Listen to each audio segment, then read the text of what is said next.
Varicose veins కి సరైన చికిత్స కోసం సంప్రదించండి ఎవిస్ హాస్పిటల్. నమస్కారం. విష్ణు పురాణం 24వ భాగంలోకి వచ్చాం. కృష్ణుడు మధురానగరం చేరాడు. అక్కడ ధనుర్యాగాని కోసం మంత్రపూతంగా చేయబడి ఉన్నటువంటి ఉంచబడిన ధనుస్సుని విరగొట్టి యథాశక్తి దానికి అడ్డం వచ్చిన వాళ్ళందరినీ చావగొట్టాడు. ఈ విషయాన్ని తెలుసుకున్న కంసుడు ఏం చేశాడో చూద్దాం. కంసుడు ఈ విషయం ఎప్పుడైతే తెలుసుకున్నాడో రోషభీషణాకారుడై మల్లయుద్ధ వీరులైన చాణూర ముష్టికులు ఇద్దరిని రప్పించి వాళ్ళకి నూతన అంబరాలు ఆభరణాలు ఇచ్చి ఈ రామకృష్ణుల్ని ఎదిరించండి, వేరువేరుగా అయినా సరే కుమ్మక్కైనా సరే ఎలాగైనా నా పగవారిని రూపుమాపి నా మనోవ్యాధిని పోగొట్టండి, ఇలా చేస్తే కనుక రేపొద్దున సిరి సంపదలన్నింటికీ మీ ప్రాపే కాపు అని చెప్పాడనమాట. రేపు ఉదయమందు మీ మల్లుడితోటి రంగమధ్యంలో ఉండి ఆ పిల్లలిద్దరినీ రూపుమాపండి అన్నాడు. కువలయాపీఠం అనే మదగజం ఒకటి ఉంది మన దగ్గర, దానిని మావటివాడు తీసుకొచ్చి వాడిని రప్పించి ఈ సభాభవనం ముఖద్వారం దగ్గర ఉంచండి. ఈ బలరామకృష్ణులు ఇద్దరు ద్వారాన్ని సమీపించగానే ఏనుగుతోటి వాళ్ళిద్దరిని తొక్కించండి, ఎందుకైనా మంచిది, మన సైన్యాన్ని తీసుకొచ్చే సైన్యాధిపతులని సిద్ధంగా ఉండాలని చెప్పండి అని పంపించాడు. తెల్లవారగానే స్నానము రాచముస్తాబు అయ్యి రంగ సమీపాన ఉన్నటువంటి ఒక పెద్ద మంచం, ఉత్తుంగంగా ఉన్న పెద్ద మంచం మీద కూర్చున్నాడట. ముందు వెనక పక్కలా ఉండవలసిన చుట్టాలు, ఉద్యోగులు, మిత్రులు ఆసీనులుగా ఉన్నారు. పౌరకాంతలంతా ఈయన గారి ఈ కంసుడి యొక్క వైభవాన్ని చూస్తూ బంగారు మేడల నుంచి ముచ్చటగా కబుర్లు చెప్పుకుంటున్నట్ట. వసుదేవాది యాదవులు, నందాది గోపాలురు సముచిత స్థానాల్లో ఉన్నారు. చాణూర ముష్టికులు మల్లయుద్ధానికి తగిన వేషాలు ధరించి అనుచరులతో కలిసి రంగమధ్యంలో ఉన్నారట.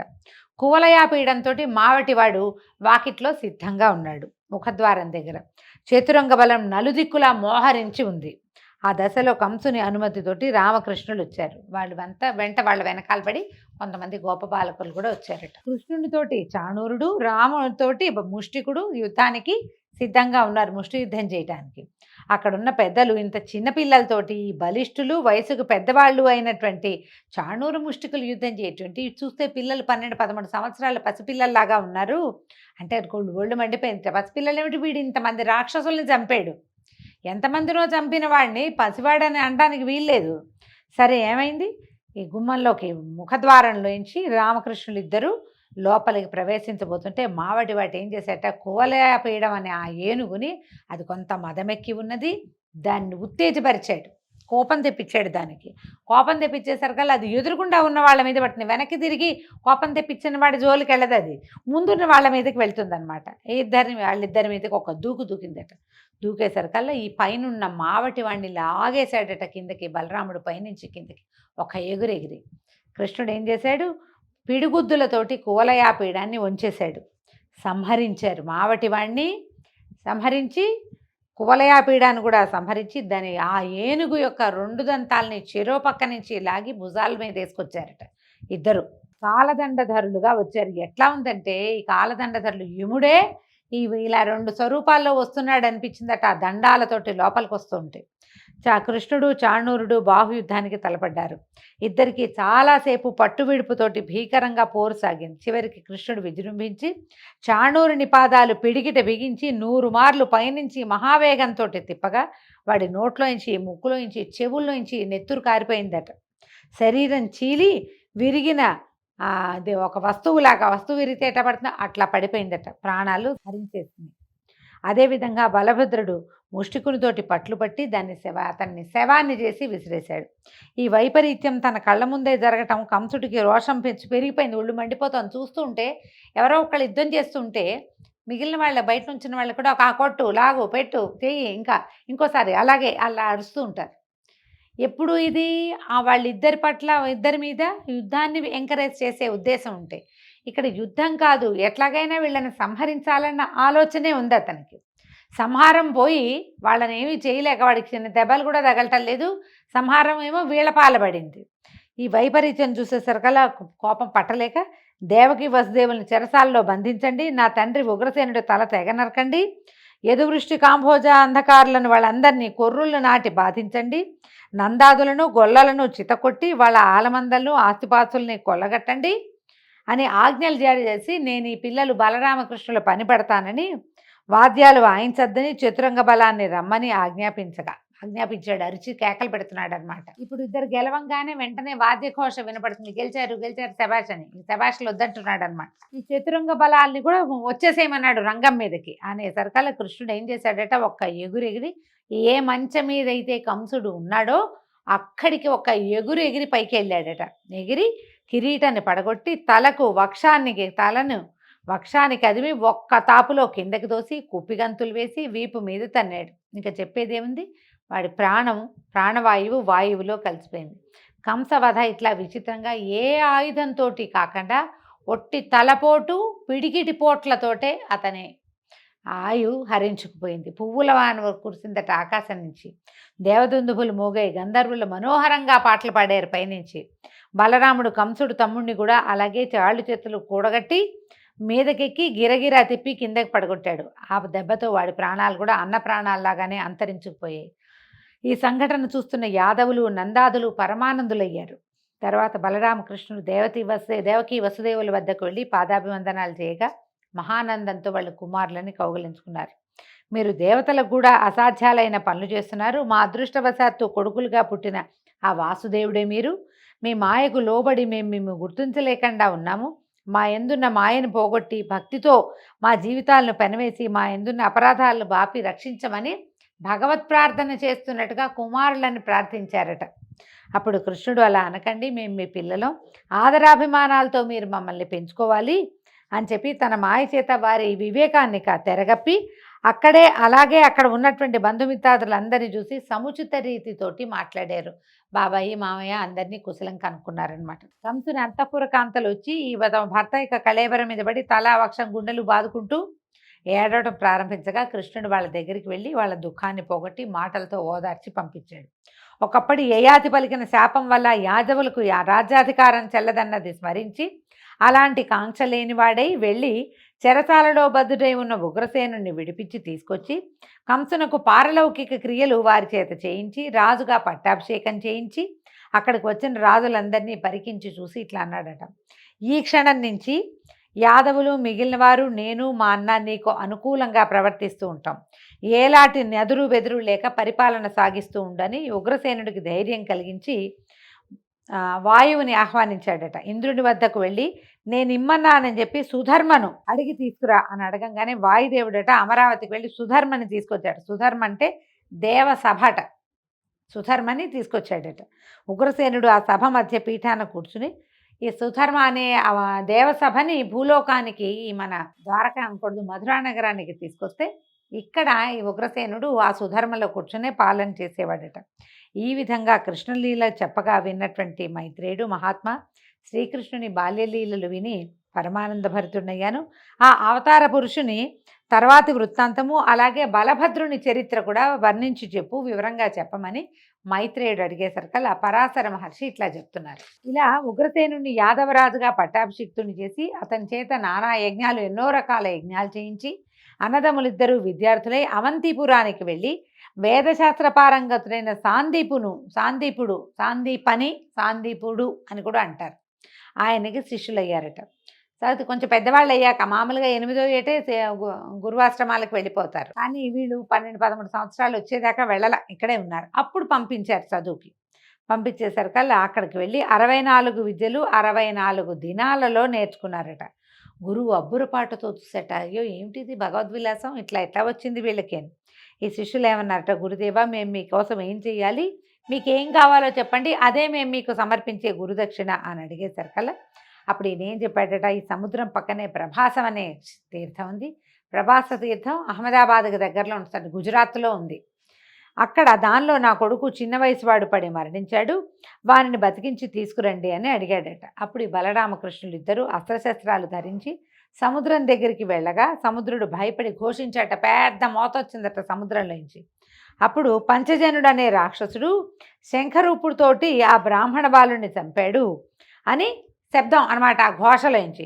ఈ సముద్రుని ఘోషను అర్థం చేసుకున్నటువంటి కృష్ణుడు అన్నను గట్టు మీద ఉండమని సముద్రంలోకి ప్రవేశించి పంచజనుడనే వాడిని సంహరించి వాడి శంఖరూపమైన ఎముక ఘోషించేటట్టుగా చేశాడట. ఆ నాదం రక్కసులకి భీకరము, వేల్పులకి ప్రమోదకరము అయిందట. తర్వాత కృష్ణుడు యమలోకానికి వెళ్ళి తన రాక యమునకు చెప్పి గురుపుత్రుణ్ణి తీసుకొచ్చి గురువుకి అప్పచెప్పాడు. తదుపరి అన్నదమ్ములు గురువుకి నమస్కరించి సెలవు తీసుకుని మథురా నగరానికి వెళ్ళిపోయారట. అంత జరాసంధుడికి కంసవధ గురించి తెలుసు ఆల్రెడీ. జరాసంధుని కూతుళ్ళు ఇద్దరు కంసుని యొక్క భార్యలుగా ఉన్నారు. ఆయన భార్యలుగా అస్థి ప్రాస్తి అనేవాళ్ళు ఆయన సొంత కూతుళ్ళు అనమాట. కృష్ణుడి వల్ల వాళ్ళకి వైధవ్యాన్ని, ఆయన కోపం వచ్చింది, కృష్ణుడి వల్లే వాళ్ళకి వైధవ్యం వచ్చింది, వాడి సంగతి చెప్పాలనుకున్నాడు. 23 అక్షౌహిణుల బలంతో మధుర మీదకి దండెత్తి వచ్చాడట. చాలా పెద్దదండి 23 అక్షౌహిణులు అంటే భారత యుద్ధం కంటే పెద్దది యుద్ధం అనమాట. రామకృష్ణులకి వీళ్ళకి సైన్యం తక్కువ ఉంది మధురా నగరంలో. వీళ్ళు తక్కువ సైన్యంతో ఎదిరించారు. తగిన విల్లు, ఆయుధాలు, అమ్ములు ఏమీ లేవు వీళ్ళ దగ్గర. అయితే ఎప్పుడైతే ఈ ఆయుధాలు లేకుండా కృష్ణుడు యుద్ధరంగానికి వచ్చాడో ఆకాశం నుంచి అక్షయమైనటువంటి బాణాల అమ్ముల పొదులు, అక్షయ తూణీరాలు అంటారు, తీసిన కొద్దీ వస్తూనే ఉంటాయి, అయిపోవు అనమాట.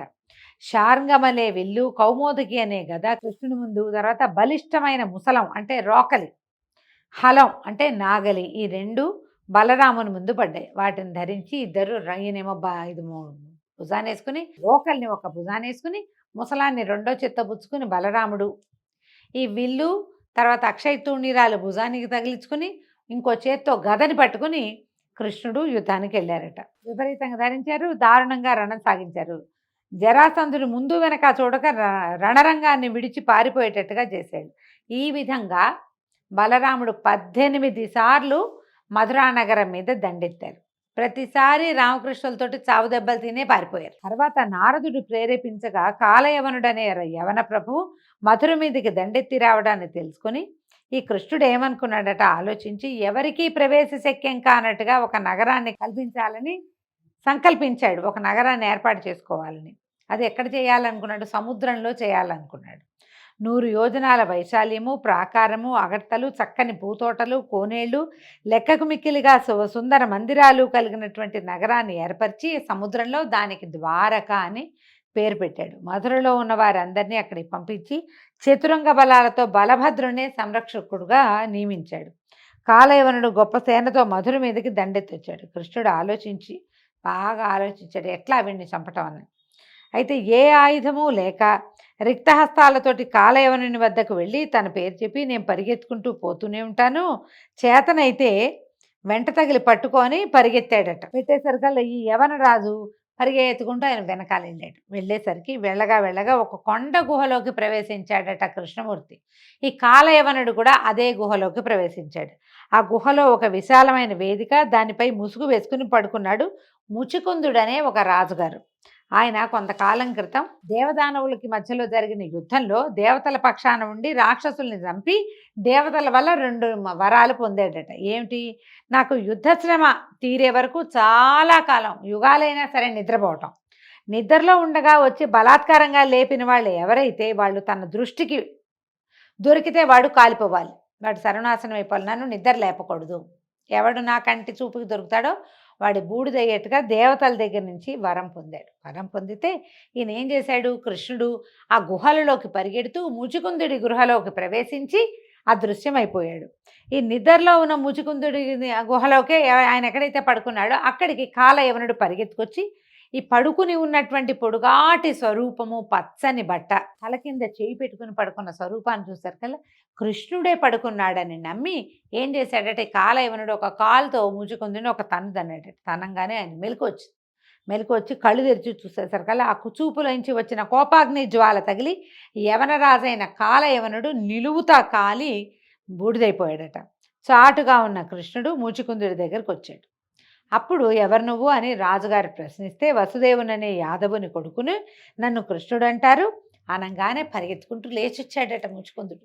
లేచి వచ్చి ఆయనకి సాష్టాంగంగా నమస్కరించి, దేవదానవ యుద్ధం తర్వాత ఇంద్రుని మాట మీద ఈ కొండ గుహలో నిద్రించడానికి నేను వస్తుంటే గార్గ్యుడు అనేటువంటి ఒక బ్రాహ్మణుడు, ఒక ముని నా దగ్గరకు వచ్చి, రాజా, ద్వాపర యుగాంతమునందు భూభారం తీర్చడానికి మహావిష్ణువు యదువంశం నందు దేవకీ వసుదేవుల కుమారుడుగా జన్మిస్తాడు, కృష్ణుడనే పేరు కలిగి ఉంటాడు, నీకు ఆ దేవుని దర్శనం అవుతుంది, శుభప్రదుడితో నీకు మోక్షం లభిస్తుందని చెప్పారు. తండ్రి దయచేసావా ఇంతకాలానికి. ఈ ముచుకుందుడు కృతయుగానికి చెందినవాడండి. ద్వాపర యుగం దాకా పడుకున్నాడు. మొత్తం కృతయుగం ముప్పాతికి నిద్రపోయినట్టే. అక్కడి నుంచి త్రేతాయుగం మొత్తం నిద్రపోయాడు. ద్వాపర యుగాంతంలో జన్మించాడు కృష్ణ పరమాత్మ. ఆయన తర్వాత 5000 సంవత్సరాలే తర్వాత వచ్చేసింది కలి. ముచుకుందుడు గుర్తుపట్టాడు అనమాట. బట్టి అప్పుడు ఇది పరమాత్మకి దండం పెడితే ఆయన ముకుందుడు ప్రసన్నుడై ఏమన్నాడంటే, రాజా, నా మాట వల్ల దివ్యభోగాలు అనుభవించి మంచి వంశంలో పుట్టి వైభవాన్ని పొంది పూర్వజన్మ జ్ఞానం కలిగి నీకు ఇష్టమైన లోకంలో ఉండు, తర్వాత జన్మాంతమందు మోక్షాన్ని పొందమని చెప్పాడు. వరాలు ఇచ్చి బయటికి వెళ్ళిపోయాడు. ఇదండి హైదరాబాదు చుట్టుపక్కల సమీపంలో ఉన్నటువంటి అనంతగిరి కొండల మీద జరిగింది. ఇక్కడ ఈయన ఏం చేశాడట, ఈ ముచుకుందుడు కృష్ణుని పాదాలు తన అర్ఘ్యపాత్రతోటి, తన దగ్గర ఉన్న పాత్రతో ఉన్న నీళ్లతోటి పాదాలు కడిగితే అదే ముచికుంద నది అయిందట. దాన్నే మూసీ నది అంటున్నాం. ఇప్పుడున్న మూసీ నది ఈ కాలం నాటిది అనమాట. కృష్ణ పరమాత్మ పాదాలు కడగగా వచ్చిన నీరు, ఆయన పాదాల మీద నుంచి స్రవించిన నీరే మూసీ నదిగా మారింది. ఇది ఇక్కడే జరిగిందని దీనికి ఐతిహ్యంపు కథలు కూడా ఉన్నాయి, చారిత్రక ఆధారాలు కూడా కొన్ని 1-2 ఉన్నాయి. పెద్ద పాదాలు ఉన్నాయి ఆ గుహల్లో అని చెప్తారు. అయితే రాజుగారి బయటకు వచ్చి చూశాడు. ఈ ముచుకుందుడు బయటకు చూస్తే స్వల్పంగా ఉంది జనసమూహం, అందరూ పొట్టివాళ్ళుగా కనపడతారు. ఈయన కృతయుగం నాటివాడు కదా, అప్పుడు ఎంత పొడుగాటి వాళ్ళు, భూమి ఆకాశాలు పట్టకుండా ఉండేవాళ్ళు పొడుగ్గా. అమ్మో, ఈ కలియుగారంభం అయిపోయింది, ఈ స్వజనం వద్ద నేను ఉండలేను అని అసహించుకున్నాడట. ఇంత పొట్టి వాళ్ళతో ఎట్లా ఉంటామని గంధమాదన గిరికి పోయి తిరిగి తపశ్చర్యను ఆరంభించాడు. కృష్ణుడు శత్రువులను పరిమార్చి వాళ్ళ సంపదలన్నీ గ్రహించి తెచ్చి తాతకిచ్చేవాడట. ఈ విధంగా కృష్ణ సంరక్షణలో యాదవ వంశం ఆ అభివృద్ధి కలదై రాణించింది. ఒకనాడు ఇలా ఉండగా బలభద్రుడు కృష్ణునితోటి చెప్పి గోకులానికి వెళ్ళాడట. మధుర నుంచి గోకులానికి వెళ్ళాడు. యశోదానందరికి నమస్కరించి గోపాలుడు అందరినీ పలకరించి కానుకలిచ్చి గోపికలకేమో వస్త్రాలనిచ్చి ఆనందంగా విహరిస్తుండగా ఒకనాడు వరుణుడు వచ్చాడట. బలరామునకు వివిధ మణిమయ భూషణాలు ఇచ్చి ఇష్టాగోష్ఠి జరిపాక బలరాముడు అడిగాడట, ఏమయ్యా, నీ కాలంలో ఒక కాలంలో నీ నుంచి వచ్చినటువంటి వారుణిని సేవిస్తారు కొందరు పెద్దలు, దానివల్ల ఏమవుతుంది, వరుణుడి నుంచే వారుణి వచ్చిందంటే, వారుణి అంటే మద్యమేనండి, ఇది ఎలా ఎందుకు అని అడిగేసరికి వరుణుడు చెప్పాట, దేవదానవులు అమృతం కోసం పాల సముద్రాన్ని తరుస్తూ ఉన్నప్పుడు అమృతం కన్నా ముందొచ్చింది వారుణి. రోగాలను పోగొడుతుంది, బలవృద్ధిని కలిగిస్తుంది, ఆనందంగా విహరించేటట్టు చేస్తుంది. దాన్ని సేవిస్తూనే కదా దేవదానవులు పరమానందంగా కాలం గడుపుతున్నారు.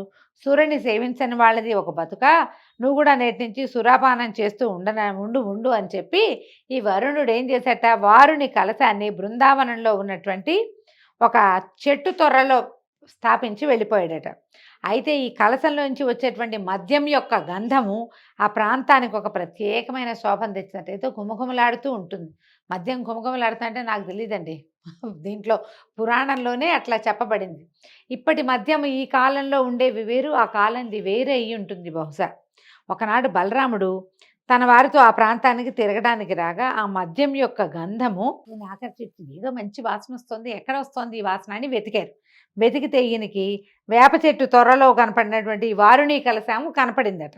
అది వరుణుడు ఉంచిందేనని చెప్పి భావించి యమునా తీరంలో ఉన్న బృందావనంలో గోపికలతో కలిసి సవిలాసంగా మద్యపానం చేశారు.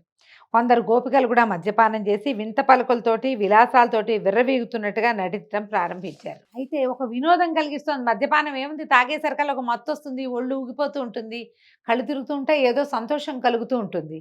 దాంతో ఈయన ఏం చేశాడు, హాయిగా వాళ్ళతోటి కబుర్లు చెప్తూ గోపికలందరూ తలా ఒక పిచ్చి వేషము వేస్తుంటే ఆ పిచ్చి వేషాలన్నీ చూసి నవ్వుతూ ఆడుతూ అలసి సొలసి జలక్రీడలు ఆడదామనిపించింది. చాలా చెమట పోస్తోంది, విసుగ్గా ఉంది, స్నానం చేద్దామని మదిరాపాన మత్తుడై అక్కడికి వెళ్ళలేక యమునా నదిని నా దగ్గరికి రా అని యమునని పిలిచాడు. యమున ఎందుకు వస్తుంది, ఆవిడ దారిని ఆవిడ పోతూ ఉంటుంది. ఈ బలరాముడి దగ్గరికి రాకపోయేసరికల్లా కోపం వచ్చిందట. ఓ యమున, ఇలా చూడు, నా చేత్తో కానీ దీంతో కానీ నీ బతుకు 1000 బారలేస్తాను, నా పిలుపు నీకు వినిపించట్లేదా, అంత మదించున్నావా అని యమునని తిడుతూ, తాగబోతు వాళ్ళు ఇలాగే కదండి చేస్తారు, బలరాముడు చేశాడని చెప్తోంది పురాణం. అయితే వెళ్ళి ఏం చేశాడు, యమునా నది గట్టుకి వెళ్ళి నాగల్ని నీళ్లలో ముంచి లాగాడట. లాగేసరికల్లా ఏమైంది, అది విని దేవతలందరూ పైనుంచి ఆశ్చర్యంగా చూస్తుంటారు. ఏం శబ్దం వస్తోంది ఇది అని. పెద్ద ధ్వని, చాలా పెద్ద శబ్దం అట. యమున పెద్ద పెద్ద పాయలుగా అయిపోయి బృందావనంలోకి ప్రవేశించిందట. లాగేసరికి సెపరేట్ అయిపోయింది, కొన్ని పాయలుగా ఏర్పడి ఒక పాయ లోపలికి వచ్చింది. ఈయన ఏం చేశాడు, బలరాముడు భార్య అయిన రేవతితో గోపికలతో ఆ నీళ్లలో క్రీడలు ఆడుతుంటే వాళ్ళ ఆటలు సహించలేక యమున నిజ రూపంతో బయటకు వచ్చేస్తుందట. బయటకు వచ్చి బతిమలాడిందట, నన్ను ఇంత గాయాల పాలు చేసావు, ఇన్ని దారులు చేసావు, నన్ను వదిలిపెట్టేసేయి అని బతిమలాడేశారు కల్లా సరే భయపడకు వెళ్ళమని జలక్రీడలు ఆపేసి భార్యా సమేతుడై తిరగటం మొదలుపెట్టాడు, విహారం చేయటం మొదలుపెట్టాడట బృందావనంలో.